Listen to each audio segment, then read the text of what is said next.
Hello, today's date is November 20th, 2017. My name is Danielle Lumen, and I'm a graduate student in the Salem State University History Program. I have the great pleasure of being here with Richard Nelson, who is a descendant of Rebecca Nurse. We are here today as part of the Salem Witch Trials Descendant Oral History Project. Thank you for joining us, Richard. Glad to be here. So to begin, you were born in California and attended school in Washington. Could you talk a little bit about your early life on the West Coast? Sure. So I was born in Southern California, but I don't remember anything about it really. When I was really young, my family moved to Utah for a couple of years where my dad had a job, and then we moved to the Bay Area in California. So when I think about my earliest memories, I have a couple of memories, just faded memories of Utah. I remember a run in the front yard when my dad made an inner tube run for me when I was a little boy. And I remember once my brother and I playing in the backyard, there was cactus out there, and my brother thought he got stung by a bee. But I don't remember many of those details. So my early life, when I think about where I grew up in California until I was about 11 in the Bay Area. So Santa Clara, San Jose. Mm-hmm. And I attended through 5th grade there. Then my dad got a new job in Washington State, and we moved to Washington. So most of the time, if people ask me where I'm from, and I'm going to give a one-word answer, I'll say Washington. So a little town called Snohomish, where I went to 6th grade through a senior year in high school, and I graduated from Snohomish High School in 1985. Great. So did your parents grow up on the West Coast as well? Yes, so my dad was born in southern Utah, but grew up most of his life in a little town called Boulder City near Las Vegas. It's where it's a government town that they built so that the workers that built the Hoover Dam could live there. And my grandfather worked on the dam. He was a linesman on the dam most of his career. So my dad grew up near Las Vegas. My mom was born and grew up in Southern California. Great. So I see you attended Brigham Young, which makes sense considering Utah, MIT, and Harvard. Could you tell me a little bit about what you studied at each university? Sure, absolutely. So at BYU, I studied applied physics with mechanical engineering emphasis. That's not what I started out with. I started out studying physics, just plain physics and computer science. And after I'd gone to the university for 2 years, I went to Italy for 2 years. And after I came back from Italy, I finished my work at BYU. And I met a friend while I was in Italy who came back and studied at BYU and became my roommate. And he was taking mechanical engineering classes, and I was a physics major, and he would come into my room, "Hey, Rick, can you help me solve this problem?" I'm like looking at it, "Yeah, I can do that. Just differential equation, it's easy." And he'd be like, "Thanks." And next week he'd come in with another homework problem. And after a while I said, "Well, what are you studying?" And he said, "Mechanical engineering." So sounded interesting. So I took a mechanical engineering class, and I ended up changing my major to applied physics with mechanical engineering emphasis. Then when I went on to grad school at MIT, I continued on in mechanical engineering. I also studied Italian while I was at BYU. After coming back after 2 years in Italy, I was able to double major. It was kind of a fun thing, and I had this one physics class I had to take my senior year, which I couldn't take because of the way prerequisites lined up. So I ended up going a 5th year to BYU, all for one class. So trying to figure out what I would do with the rest of my time. I had all this time, so I thought, well, I paid for my tuition, I might as well take other classes. So I double majored, and that last year I took a lot of Italian literature. Wow. When I went to MIT, I studied mechanical engineering. I did my master's thesis work there in superconducting magnet technology, which was great. It gave me the opportunity with my wife, my young wife, just the two of us, before kids came along. We went to Japan and spent about 10 months in Japan where I did my master's thesis research. And then when I was done with my master's thesis, I didn't really want to go on in superconducting magnet technology, so For my doctoral work, I did that also in mechanical engineering, but in a different area, in control theory. And did my dissertation on something highfalutin most people probably wouldn't care about, but it's called the control of non-holonomic systems. Systems that have certain constraints that can't be integrated out before you solve the system of equations. So simple way is you're trying to park a car, you want the car to go sideways, but the car doesn't have a way to go sideways exactly. But you can go forward and backward, and you can perturb your motion so that you can get the car to travel sideways. That's how we parallel park. Those are the kinds of problems I worked on. Only a little more complicated than that. Wow. But That's impressive. so after I graduated from that, it was a few years later when I was in the business world where I was supervising engineers that were working on things. And I thought, I should probably learn a little more about how to manage better. And that's when I went back to Harvard. They have a great program at the extension school. So I went to night classes and got a master's degree in liberal arts for general management. So that's my education. Wow, that's lengthy. Thank you. So do you think your educational background and career had an impact on your interest in genealogy, or was that separate? My interest in genealogy predates any of my education. I remember as a boy finding pedigree charts and family group sheets that my mom had amassed and being fascinated by the names that I saw there and how they came from all of these different places, and I could trace my lineage back there. I didn't really do much family history per se at the time, but I was interested in copying them all and seeing where they came from and so forth, and learning that, for example, I have a 34th great-grandfather, William the Conqueror. Probably like 10 million people in the world do, but it was interesting to me that I could, I'm somebody from history that I can relate to. So, so genealogy has been in your family and the study of genealogy. So your mom was interested in it, and so that goes back? Yes, and I've had some relatives that were very interested in it as well. One, my father's uncle, my paternal grandmother's brother, who was very interested in genealogy, and he'd done fairly well economically in life, and he actually had at one point a couple of professional genealogists doing research on his line, which is part of my line. And so that's not the only example. I have had lots of ancestors that have been interested in family history that have contributed to what I know. I wouldn't say I'm a great family historian or genealogist by any means, but I've been the beneficiary of many people who have done those things for me. So what have you done on your own? Have you actually done any research in genealogy on your own? Yes, some, although it's been fairly limited. A couple of easy examples. So one is there's my father's father was born in Mexico. He was born to my great-grandmother who was illiterate, and her ancestry was of Yaqui Indian descent. So she was a Yaqui Indian. And for many years we thought she was a full-blooded Yaqui Indian.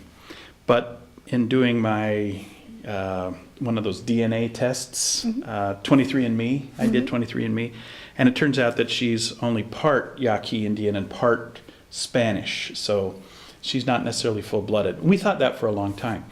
But we didn't know where my grandfather was born. We didn't know when he was born. And there were many theories. He didn't know exactly himself. We didn't have a birth certificate for him. And he and his mother and my stepfather had escaped from Mexico during the days of Pancho Villa. And we didn't know where my grandfather, how old he really was, and that sort of thing. And I was able to locate his christening record in Mexico. So I thought that was pretty neat. I didn't actually go to Mexico. I was just doing research on records that once they became extant, I was able to find them, and found his christening record and his two sisters' christening records. And from then I was able to find my grandfather's mother's christening record. So that's the big part of my contribution. I wouldn't say it's big, but it So was interesting. where did you find those? Was that on the internet or? Yes. archives? Yes, it was on the internet.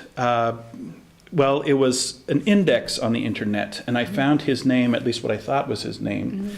See, my grandfather went by Edward Nelson, Edward Andrew Nelson, but when he was christened, it was in Mexico, and his mother was not literate herself. She didn't know how to read or write. Her husband, we think, was American, but we're not sure. She, many years later, was interviewed by my dad. Before I was born, she was interviewed by my dad. And he wrote notes, and my dad's handwriting was pretty poor. But I was able to decrypt a lot of them, and she didn't know exactly even how to pronounce her first husband's name. But she did hear that he had passed away. He worked for the mines in the Sierra Madre mountain area of southern Chihuahua. And she had heard word that he had passed away, and she had 3 young children. And she herself was fairly young. Turns out that she was 15 or 16 when she had my grandfather. So she had 3 really young children, had really no means to support herself, and so forth. So it was many, many, many years later when she was a great-grandmother herself, trying to recount to my father what she remembered about when and where he was born. And based on the things that she had told my dad, and I was reading this many years later, what my dad had written about that interview, I thought, I'm not going to find his christening record or his baptismal record or his birth certificate under Edward. So I went about and I found it under Eduardo Gracia. And her maiden name was Gracia. My great-grandmother's maiden name was Gracia. And the date matched up. The day on which he was born, and the year surprised me. It was about 3 years earlier than he had thought that he had been born when he was in life. So that was just one of those great serendipitous things. And I found the index online, and then I sent away for the microfilm for that particular set of records from that area of the parochial records in Mexico to come. And then I had a microfilm reader, and I went through line by line until I found him. Oh, sounds exciting. It was fun. So where does Rebecca Nurse fit in? When did you first find Rebecca Nurse in your genealogy? Okay, that's a great question. That's the good stuff. So Rebecca Nurse is one of my mother's ancestors. And I remember pretty soon after I had come to MIT, being from the West Coast, I had never been to the East Coast of the United States. I'd been to Italy. I'd been to France. I'd been all over Europe, but I had never been to the East Coast. And in a way, when I got here, it was a foreign country, And they speak differently than they do in the West. But it was great. But knowing that I was coming here, it was soon after I got to MIT, actually, I thought, I remember when I was a kid writing down those names and copying what my mom had written. And I remembered that I had ancestors from New England. So I started to read through the names, and I remembered my mom saying, we descend from ancestors on the Mayflower. So I'm like, oh, okay, so we've got roots back into the 1600s here. It'd be kind of cool to go and see if I can find any of their tombstones. And I had excursions. We went on excursions to the Cape to try to find old graveyards where the tombstones of my ancestors might be. And I read through some of the histories of some of the people that were on that list, like the Pilgrim John Howland, who was on the Mayflower. And I read Plymouth Plantation, and I read some of these histories of people that were my ancestors, or my ancestors were mentioned in them. And somewhere around 1994 or 1995, my wife's sister and her husband came to visit us.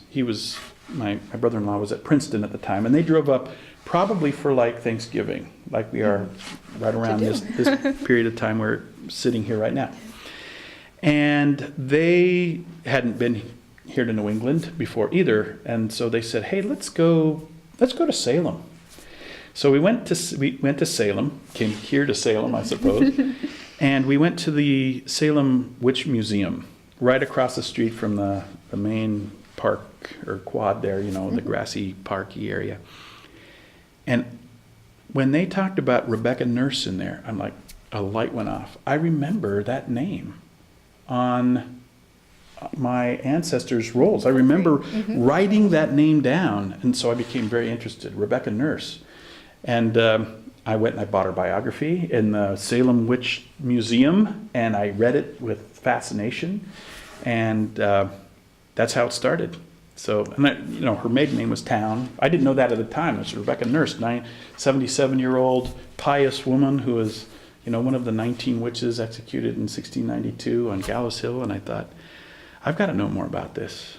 So was your experience in Salem, was that the first time you had really learned about the Salem witch trials, or did you get any of that in your schooling?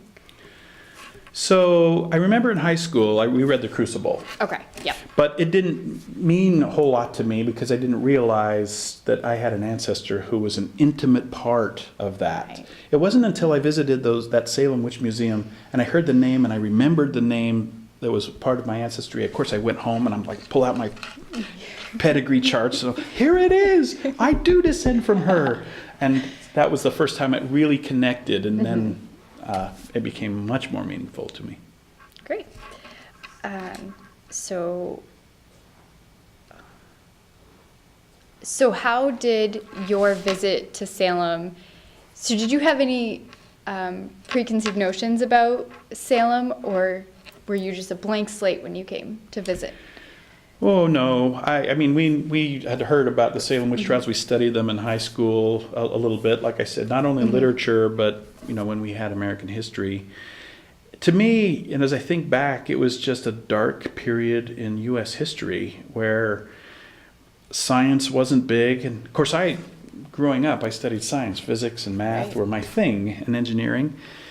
And it just seemed that that period of history was waiting for a more rational thought to come along. And so superstition became truth to some of these people.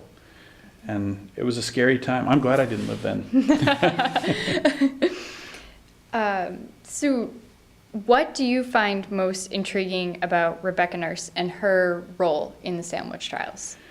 Okay, so I had no idea going in, but when I heard the story, you had, and I may not have all of the facts right. I admit that right up front. But in my mind, there's this great-grandmother, 77-year-old lady who has done her best in her life to live a God-fearing life. Very religious. I'm very religious. She was very religious. I can relate. Mm-hmm.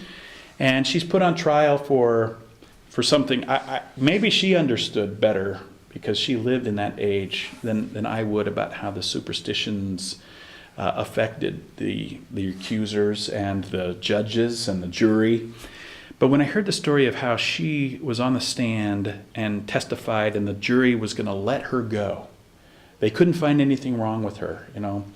And then there was this, when the verdict was read, increasing agitation on the part of the accusers, and the judge said, well, maybe we better reconsider and ask her some more questions. And they ask her some questions, and she's just tuckered out and tired and doesn't hear the questions right or whatever. And then on that basis, they want to convict her. They convict her to appease the accusers.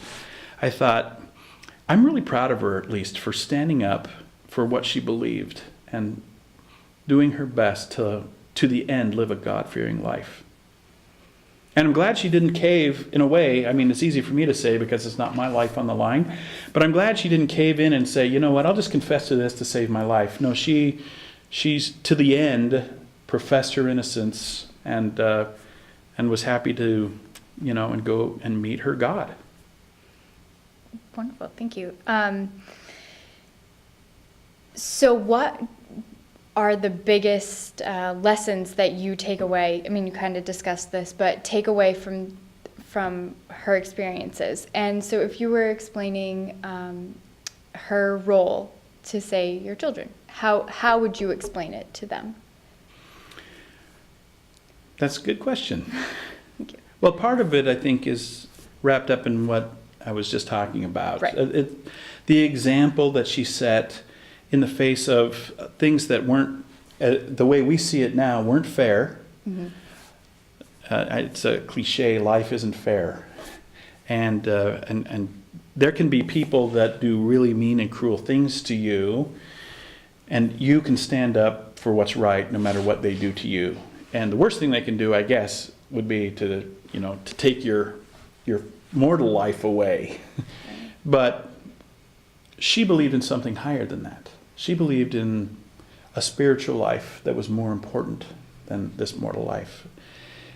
I'd like my kids to understand that. I'd like them to stand for something more than appeasing whatever winds may come from the people that may intend to do you harm, that may have no good intent at all. On the other side of that, there may be people that honestly think they're doing the right thing by, persecuting others or whatever. And for them, I think I'd like to teach my children that you might feel sorry for them. Not to take their side and not to agree, but to understand that, that they're God's children and they're misled. So those seem like important lessons to me for kids to learn. Yeah, absolutely. So, sorry, we're jumping around a bit. No, that's fine. Ask whatever. So, have you ever experienced the haunted happenings in Salem in October? I've been here in October a couple of times. I'll tell you my impressions. I don't know what you mean exactly by haunted happenings. Actually, a year ago, I was here in Salem with a friend of mine that I hadn't seen for many years. He came for my birthday. My birthday's in October. Okay. Near the end of October. So, and he lives in Washington State. He flew in for my birthday and surprised me a year ago. And we decided one of those days we'd drive down here. So it was like on a Friday, like a week and a half before Halloween. And I will tell you that there are a lot of people that really like Halloween. Halloween, of all the holidays, is my least favorite. It just seems to celebrate something more sinister and macabre, and it's not the thing that I find joy in. So I find when I go into some of the shops in Salem, some of the things that deal with the occult or palm reading or those sort of things, I do not feel super comfortable myself. I look forward to exiting, and I'd rather be in a place with more light and more celebrates, good things. Yeah. So that's just my personal feeling. So I don't know if that answers your question, or if you're looking for something specific. How do you think Salem memorializes Rebecca Nurse? And do you think is it just to you, in your opinion, how they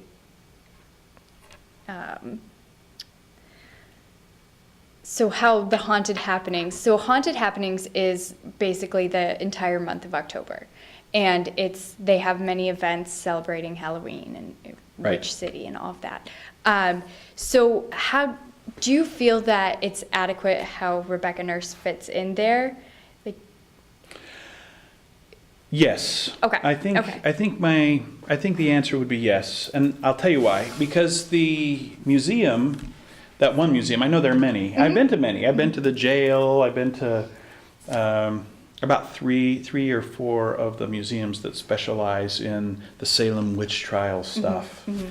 And for the most part, they're very respectful of what happened, I think. There are little sideshows that I purposefully don't go to, so I really couldn't comment on those. But I think the museums do a good job.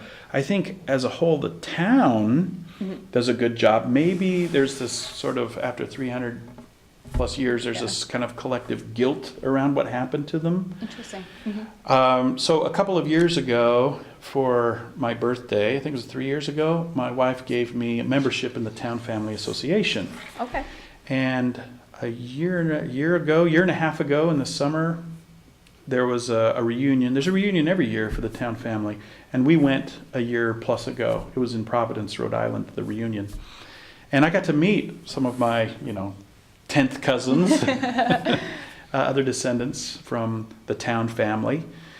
I thought that was pretty neat. And through that association, I've learned about some of the things that Salem has done to memorialize what happened.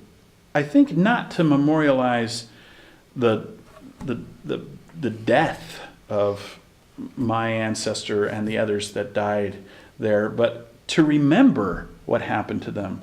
as a way of making sure those kinds of things don't happen again, as a way of shining a light on what happened and helping us be more enlightened in this era. I don't know if it's completely worked, but Salem at least is making an effort, it seems like. There's been a lot of research around the actual location where that happened, not so much in a macabre sense, but so that it can be preserved as a sacred place, a holy place. And they've dedicated it. They dedicated it just like a month ago or something, or so. I wished I could have been there for that. But there's a park there now, a place where people can go and contemplate and think and, feel close to their ancestors, whoever they may be. So I think they've done a good job of making the whole experience that happened in 1692 something that causes us all to reflect and allows us to be able to put ourselves in that situation and say, here you can relate to it and say, here's how I wouldn't do that today. Here's how that was wrong. Here's how we should as a society behave. I think there's part of that, and I think part of that is wrapped up in what the city is trying to do. I think, at least based on what I've seen. Thank you. What are your feelings on the idea of collective guilt, if you feel comfortable talking about that? What are my ideas on collective guilt? Well, I think in some ways people shouldn't feel guilty about things that happened long ago if they weren't directly involved. Like yourself. Like myself, I wasn't there. I don't condemn any of the descendants of anybody that had a hand in the trial that may have put my 12th great grandmother to death. I don't condemn them. They had no part in that, just like I had no part in the guilt or innocence of my ancestor. I think people can learn from what happened, but they need to move on and make their own way, make a better way in the world today based on what they know. Use history to help make a brighter future. The same could be said for the whole, for example, conflict in Palestine and Israel. I mean, how many thousands of years are they going to fight the war that their ancestors of 100 generations ago fought? It doesn't make a lot of sense to me. We should learn from that and move on to carve a better future. Thank you.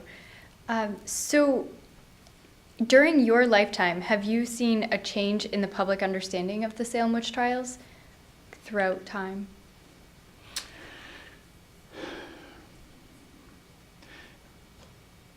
I think in this area there has been, based on some of the things I've seen done recently in Salem, for example.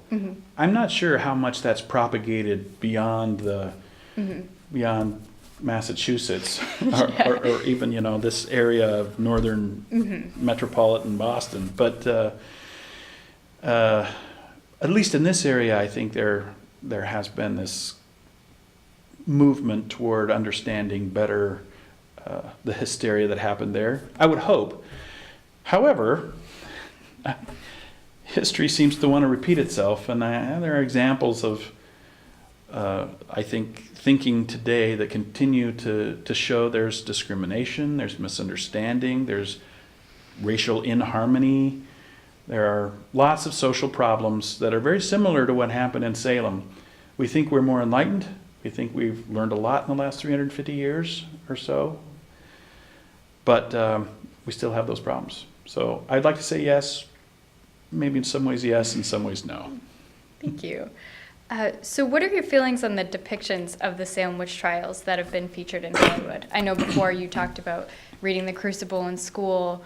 What are your feelings on those depictions? That's a great question, because I don't think Hollywood does a very good job most of the time in helping us understand really what happened in history. They dramatize something for a particular point of view often. So if they're trying to talk about some particular social ill of today, they'll write that into every subplot in the movie. And it just gets overboard, overdone, I think. on purpose, I stayed away from the most recent, there was 10 years ago, I think it was at Winona Ryder, or somebody was in Yeah. one of those movies. I didn't see it. On purpose didn't go because I didn't want to be clouded in a way by the dramatization of stuff. Now, if it were historical, if I'm watching it on the History Channel, then I'm very interested. But So do you watch documentaries about the Salem witch trials on TV or anything like that? I have seen one. It was a couple of years ago at least, right in the middle of when I was watching the history of Rome. So it came on. But I did watch. There was this one episode where I watched about the whole hysteria. It wasn't a focus necessarily on the Salem witch trials. It was a focus on the Mather family and how powerful they were in Boston and how that influence permeated out and lasted for generations. That's what I remember the history was on. So it wasn't specifically dealing with the Salem witch trials per se, although they were part of it. But I thought that historically speaking, it was interesting. I don't know if it was. It's hard to say whether the histories have their own agenda or not. Whether they're telling. I imagine that the history of the Mather family was pretty scathing.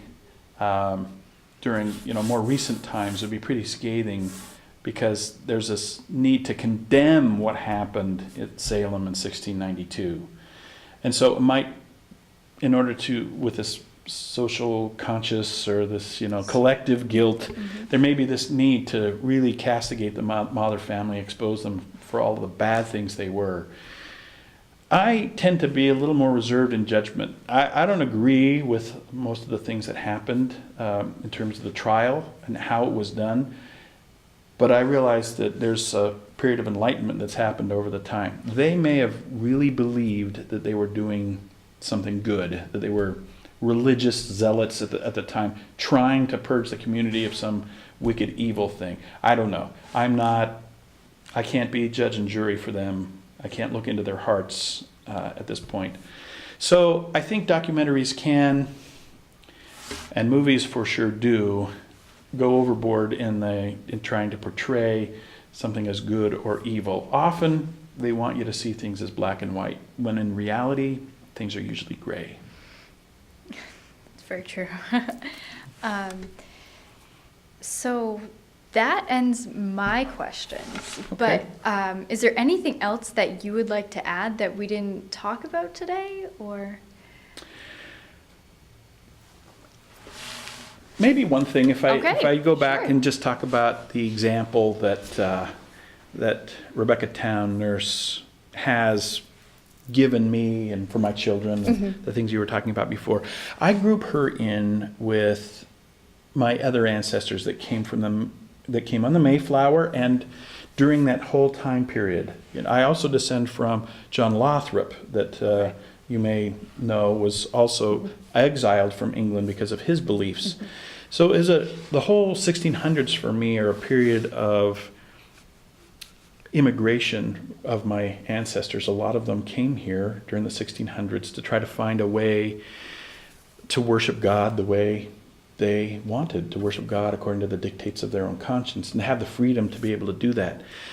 Again, things are gray because the Pilgrims, they had their own ways of dealing with things that we wouldn't necessarily find acceptable today. But the start of things like Congregationalism happened during that time period. And there was a lot of religious fervor. And I find that the motivations for those people, my ancestors, to want to come to this country because they had such deep religious feelings and they wanted to express them and they wanted to live them and they wanted to live in an area where they wanted to be free of persecution to live them. Doesn't mean they didn't persecute others that didn't believe the way they did, but they wanted that. I want that too. I want that for me and for my children. And I think everybody really deserves that. The founders of the Constitution framed the First Amendment to allow everybody the opportunity to worship according to the dictates of their own conscience, right? To have that freedom. And I see part of the lessons of the Salem witch trials and other hardships that the Pilgrims and people like them that came during that time period have. as maybe lost sometimes on this generation, those lessons, as I see at least an erosion of the freedom to worship in the public square, as being some of those ideals and abilities are being threatened today by those that don't believe. And I'm not saying that you should believe anything. I don't think people should be forced to believe anything. People should be free to believe. But those that do should have the freedom to believe that. Certainly the founders of the Constitution were religious people, and they were descendants of those that came before them who had deep religious feelings. I live my life that way. I think people should be free to do that. Great. Do you think you feel like that because you're a descendant of Rebecca Nurse? Or like how much do you think that impacts your view today? I think that it's hard to know, right? Yeah, because of course. You can't Of course. separate the two and say, what if this you'd never found out about Rebecca Nurse? I think I would like to believe that I would have deep religious convictions regardless of who my ancestors are. Mm-hmm. But the fact that I do have those ancestors, I look to them as strength. They persevered in the face of problems and issues, and so can I. Great. I think that's a great way to end. Thank you so much Thanks, Danielle. for your time. You bet. My pleasure.